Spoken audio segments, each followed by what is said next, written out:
your brain edits. It does not show you the full picture. It shows you highlights. You remember the nights he was affectionate. You remember the moments he apologized sincerely. You remember the version of him that felt protective. You forget the chronic tension. You forget how often you walked on eggshells. You forget the anxiety in your stomach before conversations. Maybe your phone hasn't lit up in hours and suddenly you miss it. Not the fights, not the anxiety, not the tension. You miss his voice. You miss the version of him that felt soft. Why? Why do I miss someone who hurt me so much? You were the one who said, I deserve better. Why does your mind replay all the good memories? Missing someone doesn't mean you made the wrong decision, but it also does not automatically mean that you should go back. Missing someone does not mean the relationship was healthy. There is a moment no one prepares you for after separation. It doesn't happen in front of people. It doesn't happen in the court. It happens quietly. You're alone. Maybe it's late. Maybe the house feels different. Maybe your phone hasn't lit up in hours and suddenly you miss it.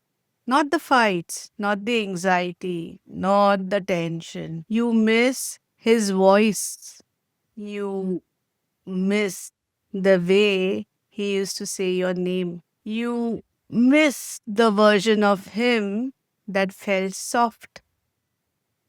And then something heavier hits you. Doubt. Why? Why do I miss someone who hurt me so much? Did I overreact? Was it really that bad? Did I destroy something I should have fixed? You don't tell your friends this. You don't tell your family because you were the strong one. You were the clear one. You were the one who said, I deserve better. So then why does your chest tighten when you think about him? Why does your mind replay all the good memories? Why does your body feel pulled towards something you logically know wasn't healthy? Just hear me clearly, okay? Missing someone doesn't mean you made the wrong decision, but it also does not automatically mean that you should go back. Something else is happening here. And until you understand what that is, you will keep confusing longing with meaning. The hardest part isn't the missing, it's the shame. Because in your mind, if he wasn't good for you, you should feel relief, right? You should feel free. You should feel empowered. Instead, you feel conflicted. You feel weak for missing him. You feel embarrassed by your own thoughts. You replay the worst moments, and then immediately after, your mind shows you the best ones. You start negotiating internally. Maybe he wasn't all that bad. Maybe I expected too much. Maybe I could have handled it better. Let me confront this gently.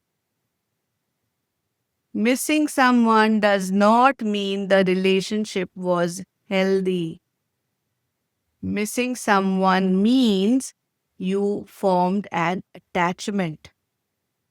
And attachments do not disappear just because logic says they should. You're not broken, you're just adjusting. And here is where we go deeper. Sometimes you do not miss him. You miss the emotional intensity. You miss the highs. You miss the reconciliation after the arguments. You miss the dramatic apologies. You miss the feeling of being chosen again after feeling insecure. Intensity feels alive. Intensity feels consuming. Intensity feels like love. Calm, on the other hand, can feel unfamiliar. When drama disappears, silence can feel empty. That emptiness can feel like loss. But sometimes it is simply the absence of adrenaline. And adrenaline is addictive, not because you want chaos, but because your body adapted to it. When chaos stops, your system does not instantly relax. It searches for the rhythm it got used to.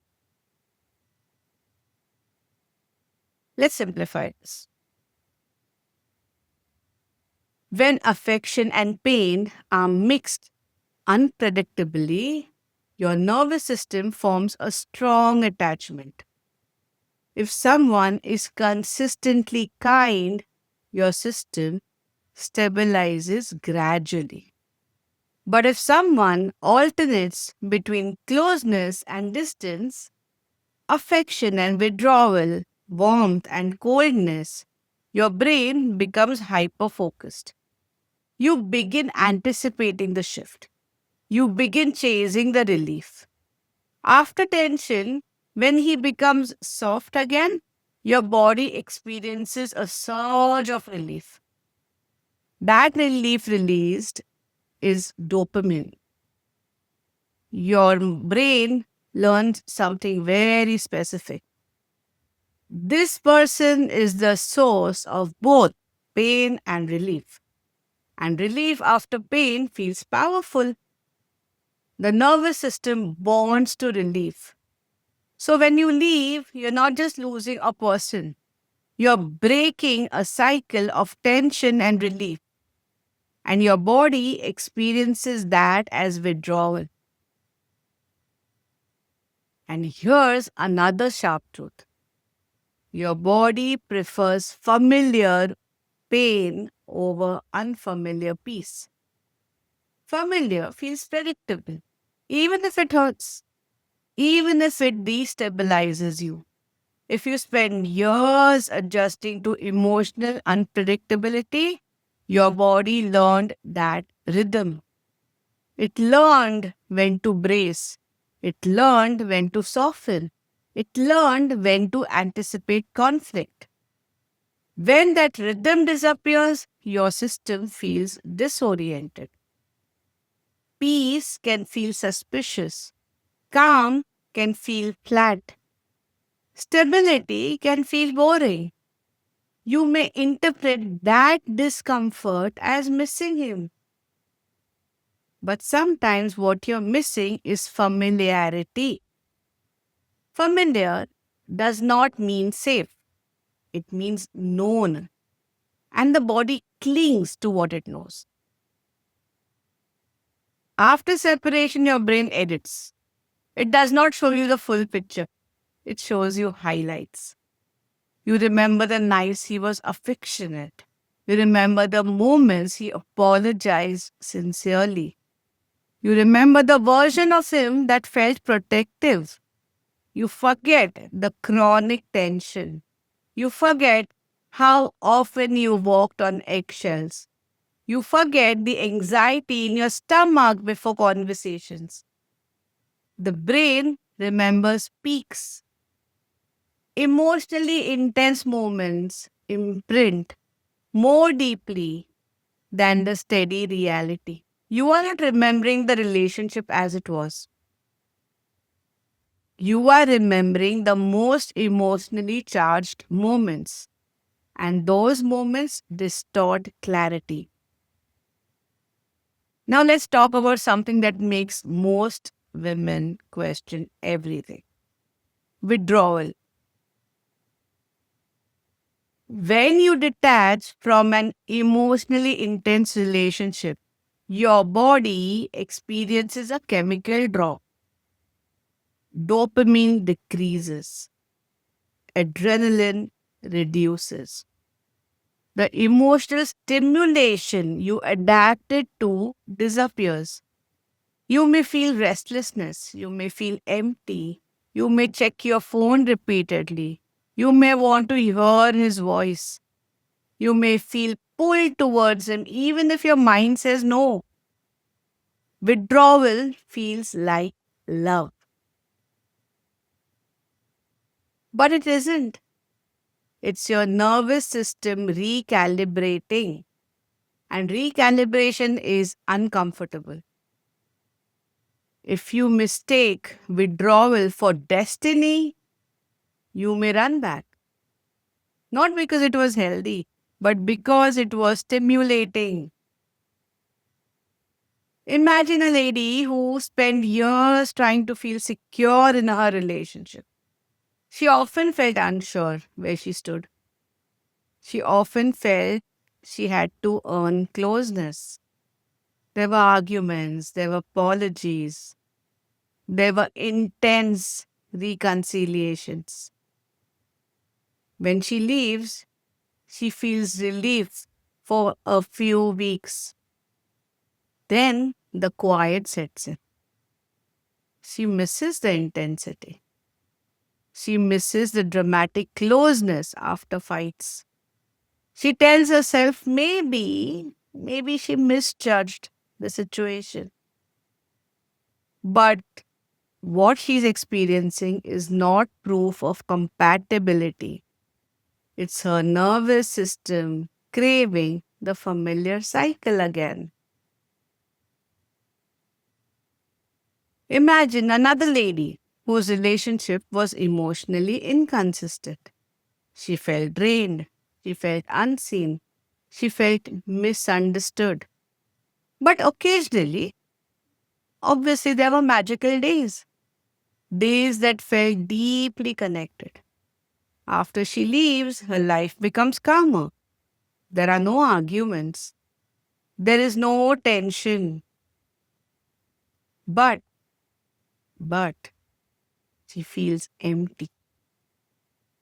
She confuses emptiness with loss. She tells herself that she must still love him. Otherwise, why will she feel the loss? Right? But what she's feeling is not love, it's the absence of that intensity. And intensity is what her system has adapted to. So here's the turning point. See, you're allowed to miss someone and still know that they were not good for you. That's why you left, right? Because you knew that they're not good for you. Missing is biological, staying is a choice. Feelings are not instructions. Longing does not equal to alignment. You can miss his presence and still acknowledge that your nervous system was not safe. You can miss certain memories and still honor the reasons you left. Missing someone does not erase your clarity, it simply reflects attachment unwinding. Attachment takes time. And here's the sharper truth: if you go back simply because you miss him, you're not returning to safety, you are returning to familiarity. And familiarity can trap growth. You must ask yourself honestly: do I miss him, or do I miss the way he made me feel when he chose me? Do I miss the relationship, or Do I miss the intensity of it? Intensity can feel like intimacy, but intensity is not intimacy. Intensity activates your nervous system. Intimacy stabilizes it. Those are not the same things. Strong women do not confuse longing with compatibility. Strong women allow feelings without obeying them. Strong women recognize that missing someone is a part of the detachment process. It does not mean destiny, it means recalibration. You're not weak for missing him, you're human, but you're responsible for how you interpret that feeling. You can feel the longing and still choose stability, right? You can feel the pull and still protect your future. That is strength, not dramatic strength, quiet strength. If you are in this stage, missing him, doubting yourself, feeling the pull of intensity, you do not need more overthinking. You need regulation. You need grounding. You need identity rebuilding. That's exactly why Still Me Plus exists. Because leaving someone is not just emotional, it's also neurological. It's a nervous system transition, and transition requires support. You're not crazy for missing, right? But you need steadiness. So you do not mistake withdrawal for destiny. You need clarity that is not distorted by chemical adjustment. You do not need to rush back. You need support to stabilize. So if you require support, please click on the link that is given below. Before you interpret longing as proof, please pause. Ask yourself honestly, what do I miss? Do I really miss him, or do I miss how he made me feel in certain moments? Do I miss safety, or do I miss intensity? Do I miss love, or do I miss relief? Because sometimes what feels like love is simply the echo of intensity fading. And when intensity fades, your body panics. But panic is not destiny. Missing him does not mean you are meant to stay. It means your attachment is unwinding. And unwinding takes time. Tell me honestly in the comments, what do you actually miss? And if you want grounded clarity during emotional detachment, do subscribe. Because longing can be loud, but clarity is stronger. And decisions made from stability will always serve you more than decisions made from withdrawal.